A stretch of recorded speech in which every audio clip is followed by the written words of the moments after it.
Hey, what's going on internet? Josh Noel from SonduckFilm. We got a great Premiere tutorial today. We're going to create an animated photo in 3D space. So this is something you would probably do in After Effects, and I wanted to show how we can quickly do this inside of Adobe Premiere. It's very easy, and you can take your still images and make them look animated and actually add some more character to it very easily right here in Premiere. So let's get started. Let's go ahead and just delete everything real quick, and we can bring in a photo. Now, I would suggest try to have a photo that is bigger than 1920 by 1080. So this is a 4K image that I pulled off of Pexels, but we come here, scale this image down, and as you see, we have all this detail. So at 47 scale, we are able to scale all the way out, and that gives us a ton of detail to work in a 1080 timeline. So keep that in mind. The smaller the image, the less room you have to work with. So the first thing we want to do is identify what objects we really want to separate from the image. And that's obviously the girl right here. So what we want to do is mask her out from the shot. So thankfully there's a pen tool inside of Premiere, and in order to get to it, make sure the layer is selected, double click the photo, go to Effects Controls, and under the opacity window there is a pen tool. And you go ahead and select that. It'll say create mask 1 here, and that's all created. And you need to come over to your program window, and now you can start masking out. What I suggest doing, kind of zoom out a little bit, go like 50%, and you can select, say, a point down here, and we can zoom kind of back in, go back to fit, and we can try to get this as close as possible. It doesn't have to be perfect, but you know, obviously the more accuracy that you can get, the better.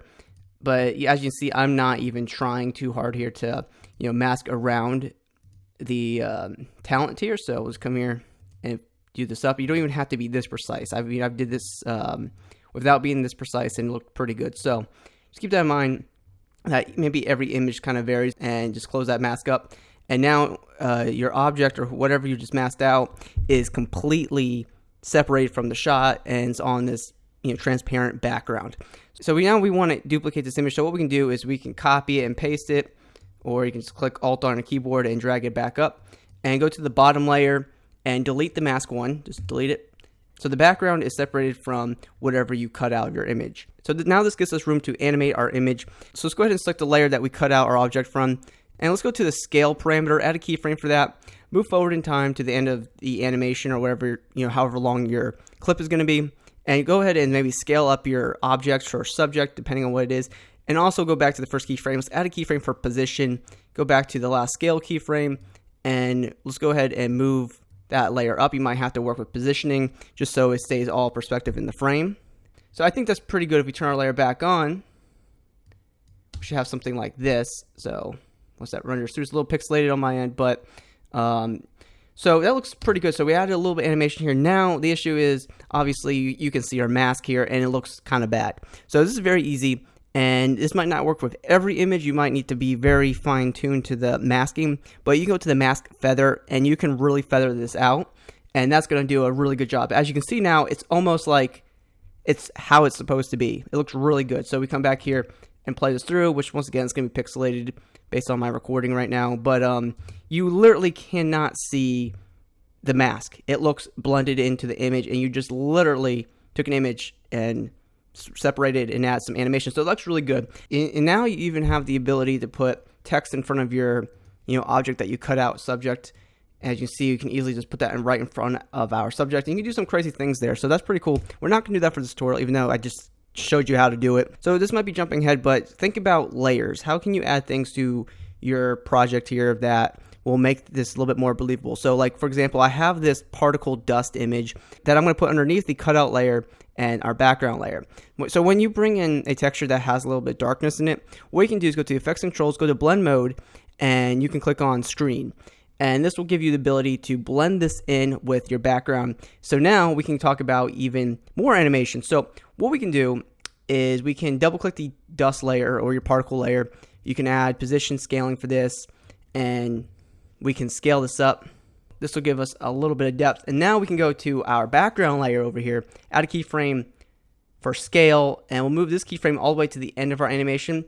And I'm going to scale this forward to maybe like 56%. Okay. Now, obviously with the scale that we created, you can see the cutout of our object subject here. And what we can do to fix this is we can go to like the blur and sharpening underneath the effects window, and we can grab, say, like a Gaussian blur, put it on top of our background, and we can increase the blurriness here. And as we increase this, it becomes a little bit more unnoticeable. But what we want to do is we definitely want to create a mask for this and kind of remask roughly around our cutout here, so it's a little bit harder to see. So just doing a rough mask like this. There we are. Go back to fit and make sure that we feather this out to like 100, and we'll be sure to increase the blurriness here. So you might want to fine tune that a little bit. What we can do is maybe lower the opacity for the texture, because this is a little bit, overpowering. Maybe we'll bring this down to like 30%. Okay, so let's say we want to add like a 3D perspective to this, right? So what we can do is we can go to perspective and we can add basic 3D, and make sure you add it to your background layer. And through here, you can see that we have the basic 3D effect. So let's go to the beginning of our timeline here, and let's add a keyframe for swivel and tilt. And we can go to the last, point of our animation, and maybe we'll increase the tilt to like 5 and the swivel to like 10. Of course, you can go crazy with it, but I don't want to go way over the top with it because things can look kind of weird. Obviously, now you can see that the image is being a little bit distorted here on the side. So the best way to fix this is just to increase the scale until that's covered up. And also, you might need to do a position animation just so we don't have this issue right here. So let's go ahead and see. We'll do like 50 degrees. I don't want to do the position animation.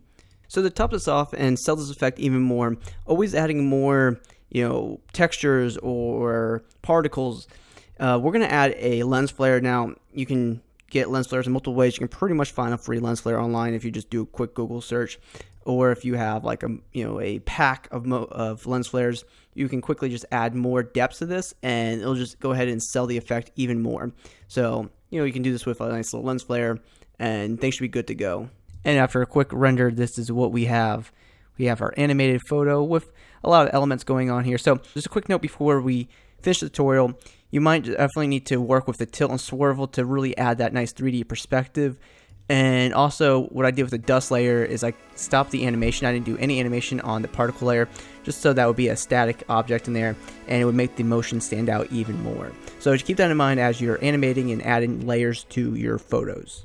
So I hope you guys enjoyed this video and found it helpful. If you did enjoy the video, please be sure to subscribe to the channel for more videos like this. Drop a like on the video because it helps me out tremendously.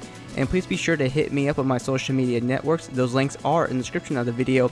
And always be creating.